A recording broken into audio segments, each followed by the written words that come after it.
घरात फूट पाडणे योग्य नाही, जनतेला ते आवडत नाही। आम्हीही या गोष्टीतून गेलेलो आहे आणि मी तर ती चूकही मान्य केली आहे। हे वाक्य आहे मित्रांनो अजित पवारांचं।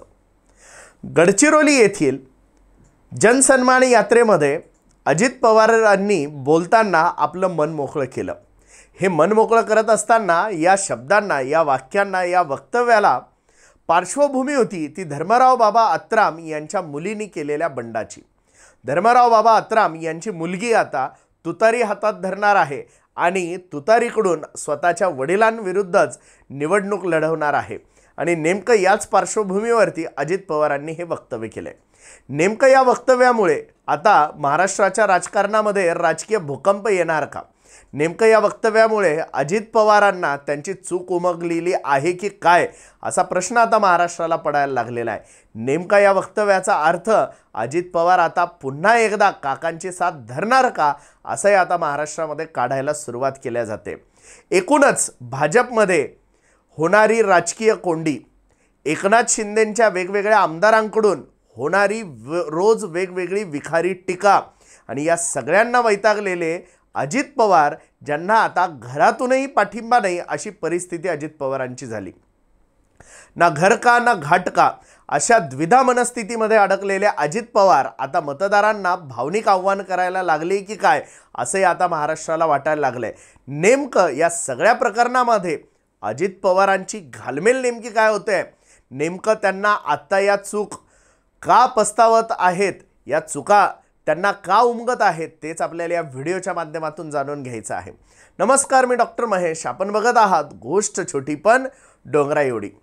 तर मित्रांनो, अजित पवार यांनी शरद पवारांची साथ सोडत महायुतीचा हात हातात धरला आणि उपमुख्यमंत्रीपद मिळवलं। हे उपमुख्यमंत्रीपद मिळवत असताना राष्ट्रवादीतील बडे दिग्गज नेते, जे कधीही पवारांची साथ सोडणार नाही अशी शक्यता असलेले नेते देखील, मग त्यामध्ये प्रफुल्ल पटेल असतील, छगन भुजबळ असतील, दिलीप वळसे पाटील असतील, अशा लोकांनी शरद पवारांची साथ सोडली। खरं तर महाराष्ट्राला हे अत्यंत नवीन होतं। अजित पवार नाराज असण्याच्या, फुटण्याच्या बातम्या येतात जातात, पहाटेचा शपथविधी सगळा महाराष्ट्राने पाहिलेला होता, परंतु प्रफुल्ल पटेल शरद पवारांना सोडतील यावर कोणाचाही विश्वास बसणारा नव्हता। परंतु हे घडलं आणि अजित पवार या दिग्गज बड्या नेत्यांना घेऊन वेगळे झाले। वेगळे झाल्यानंतर अर्थातच महाशक्तीने त्यांना पक्षाचं चिन्ह, पक्षाचं नाव सगळं देऊ केलं, परंतु तरीसुद्धा लोकसभा निवडणुकीमध्ये अजित पवार गट फारसं काही प्रभावी ठरला नाही आणि म्हणूनच भाजपची गरज ही आता अजित पवार उरली नाही। एकूणच कसपटा समान वागणूक, RSSच्या मुखपत्रामध्ये अजित पवारांना घेतल्यामुळे ब्रँड व्हॅल्यू कमी झाली असं वक्तव्य, तर दुसऱ्या बाजूला राष्ट्रवादीच्या लोकांसोबत मीटिंगमध्ये बसल्यानंतर बाहेर आल्यावरती उलट्या होतात हे तानाजी सावंतांचं वक्तव्य, तर अर्थ मंत्रालय हे सगळ्यात नालायक मंत्रालय आहे असं शिंदे गटाच्या गुलाबराव पाटलांचं वक्तव्य, या सगळ्या गोष्टी कुठे ना कुठे स्वाभिमानी, निर्भीड, बेडर असलेल्या अजित पवारांना कुठेतरी झोमणाऱ्या आहेत आणि त्यामुळेच आता अजित पवारांना महायुतीमध्ये विश्वास उरलेला नाही आहे। अजित पवारांना महायुती फार सन्मान देईल अशी आता शक्यता उरलेली नाही आहे आणि यातच आता आपल्या पक्षाच्या, आपल्या सोबत आलेल्या ज्या आमदार आहे त्यांच्या जागा वाचवणं हे अजित पवारांसमोरचं सगळ्यात मोठं संकट आहे।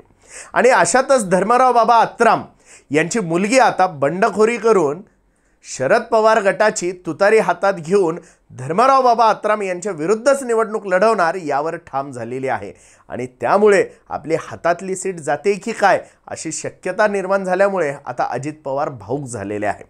एका बाजूला स्वतःची बायको निवडणुकीमध्ये हारली आणि त्यावेळेला मी तिला उभं करून, मी सुनेत्राला उभं करून चूक केली असं भावनिक वक्तव्य त्यांना करावं लागलं।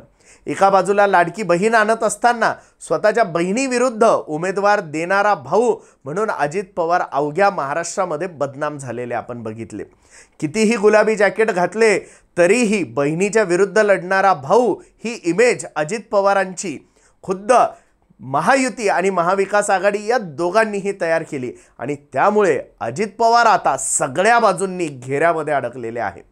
एकूणच या चक्रव्यूहाला भेदण्यासाठी आता अजित पवारांकडे कुठलाही ठाम कार्यक्रम नाही आहे, ठोस उपक्रम नाही आहे आणि त्यामुळेच त्यांनी आता जनसन्मान यात्रा आयोजित केली। ही जनसन्मान यात्रा गडचिरोलीमध्ये पोहोचली आणि या जनसन्मान यात्रेमध्ये त्यांनी हे भावनिक वक्तव्य केलं।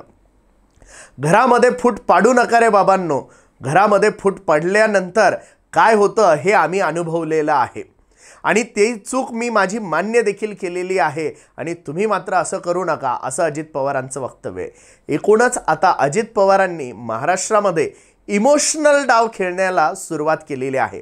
महायुतीमध्ये जर जागा दिल्या नाही तर आपल्याला महायुतीतून बाहेर पडावं लागेल आणि स्वतःचं अस्तित्व उभं करावं लागेल आणि म्हणूनच की काय, मुख्यमंत्री लाडकी बहीण योजनेतला मुख्यमंत्री शब्द अजित पवारांनी आता आपल्या कार्यक्रमातून टाळलाय।